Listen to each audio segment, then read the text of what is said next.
பரிசுத்த வேதாகமம் புதிய ஏற்பாடு எபிரேயர் 5ஆம் அதிகாரம். துன்புற்ற தலைமை குரு.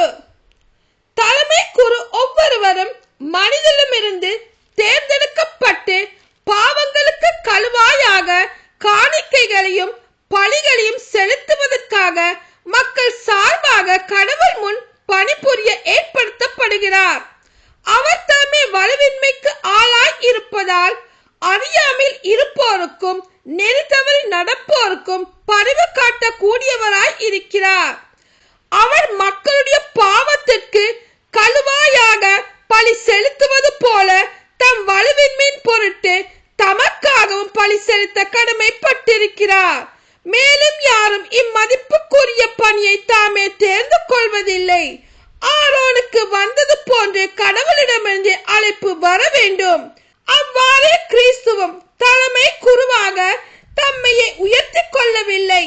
நீரின் மைந்தர், இன்று நான் உம்மை பெற்றெடுத்தேன் என்று அவரிடம் கூறியவரே அந்த மேன்மை அவருக்கு அளித்தார். இவ்வாறே மற்றொரு இடத்தில் மெல்கிசதேக்கின் முறைப்படி நீர் என்றென்றும் குருவே என்று கூறப்பட்டுள்ளது. அவர் இவ்வுலகில் வாழ்ந்த காலத்தில் தம்மை சாவிலிருந்து காப்பாற்ற வல்லவரை நோக்கி உரத்த குரல் எழுப்பி கண்ணீர் சிந்தி மன்றாடி வேண்டினார். அவர் கொண்டிருந்த இறை பற்றி கலந்த அச்சத்தை முன்னிட்டு கடவுள் அவருக்கு செவிசாய்த்தார். அவர் இறைமகனாய் இருந்தும் துன்பங்கள் வழியே கீழ்ப்படிதலை கற்றுக்கொண்டார்.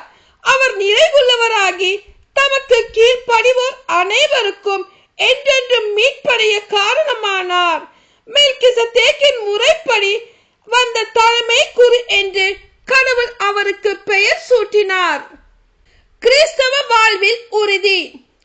இதை பற்றி பேசுவதற்கு நிறைய உள்ளது, ஆனால் விளக்கம் கூறுவது அரிது.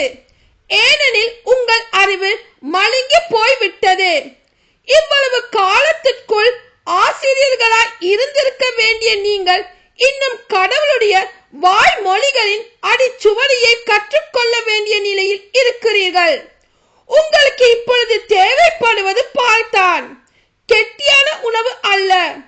பால் குடிக்கும் நிலையில் உள்ளவர் எவரும் குழந்தையே. நீதி நெறி பற்றி படிப்பினையில் அவர் தேர்ச்சி அற்றவர். முதிர்ச்சி அடைந்தோருக்கு ஏற்றது திட உணவு. அவர்கள் நன்மை தீமையை பகுத்தறிவதற்கான ஆற்றலை பயன்படுத்த பயிற்சி பெற்றவர்கள். ஆமென்.